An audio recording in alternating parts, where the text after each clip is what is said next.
Hey, it's Monica B, creator of HeyMonicaB.com, a blooming resource on Ayurveda, and author of In Your Elements, a blooming Ayurveda guide to creating your best life.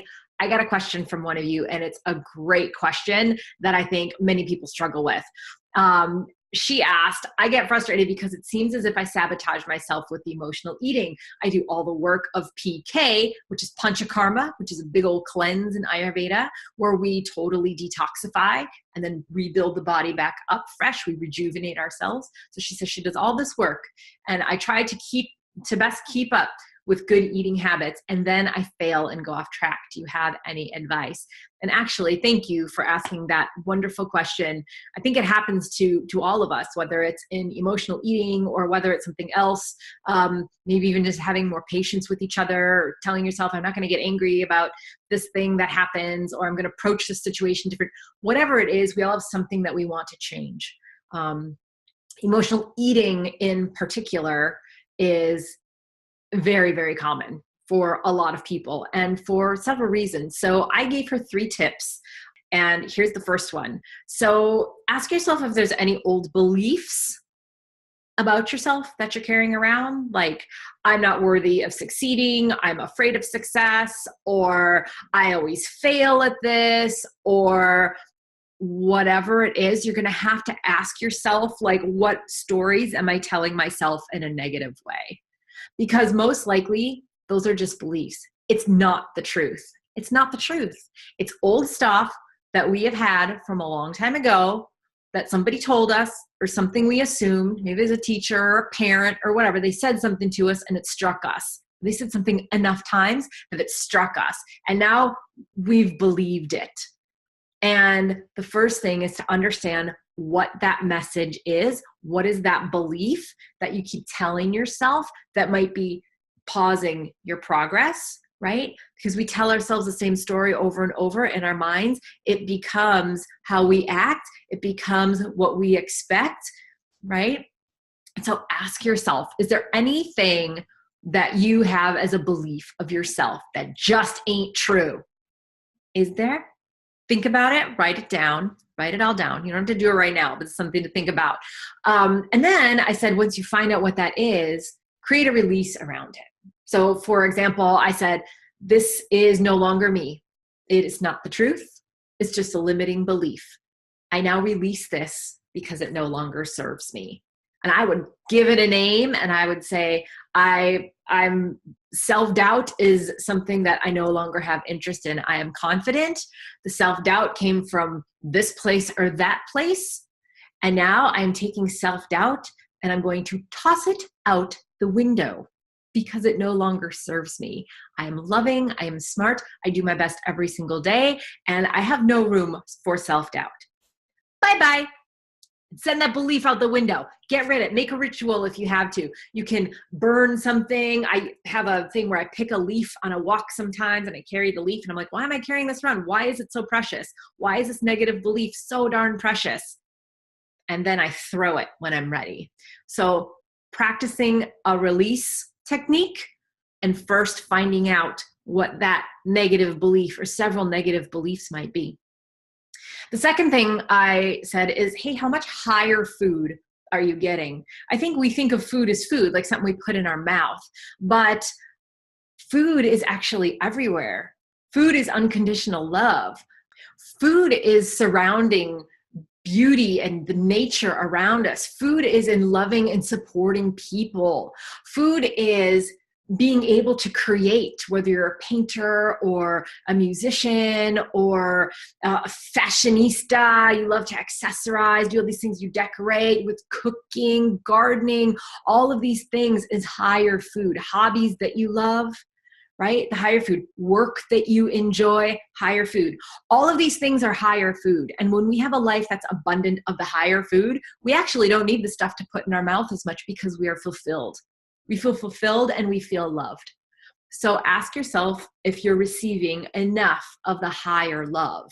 And if not, take steps to start to bring some of those into your life. You might have to cut some ties with either certain activities that you're doing that don't really fuel you, or organizing compartmentalizing them in a different place in your day. Like if there's something about your job you really don't like, put it in a certain bucket in the day and then fill that job with all these other lovely tasks throughout the day. Bring in the higher food into your life. You won't need as much of the physical food. We won't need it as much because we've got the higher food. Okay. And then the third thing that I said is, have you done something like a Khichdi cleanse?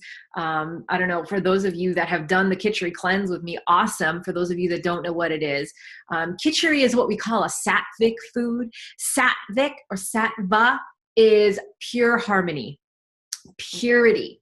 If we eat Sattvic foods, it helps us to adhere to right choices and then follow through with right action. One of the things that changed me when I was working on myself in 2007 is I did a Khichdi cleanse. So it was basically eating rice, mung dal, Indian spices, and some vegetables for like 3 days.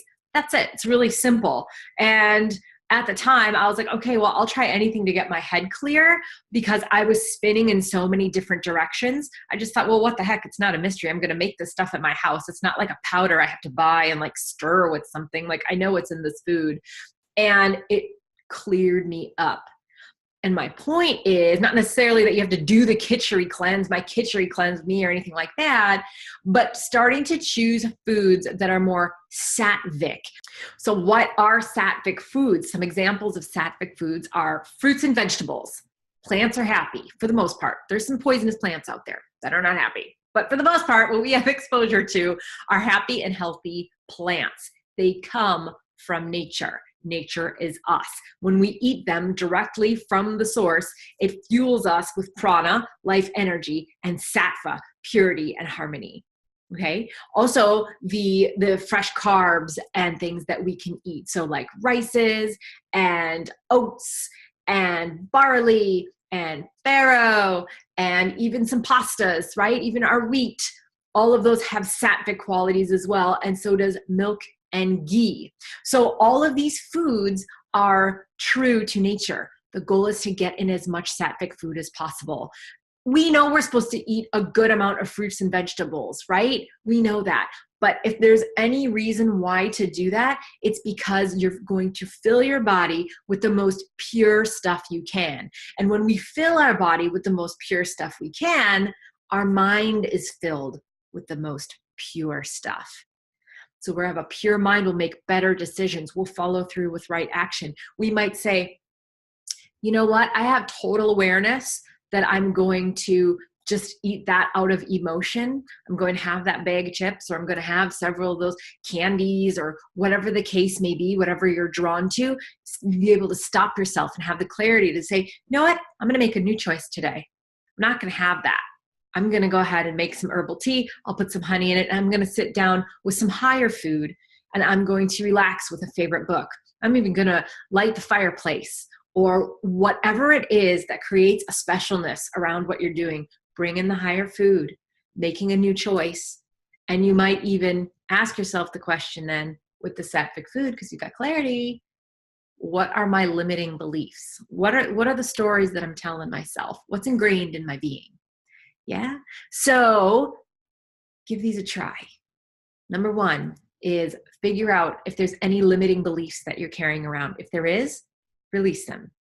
Number two, fill yourself with the higher food. Analyze first, are you getting enough of the higher food? Take a look at your life. You getting higher food, or are you supplementing the physical food for the higher food? Okay.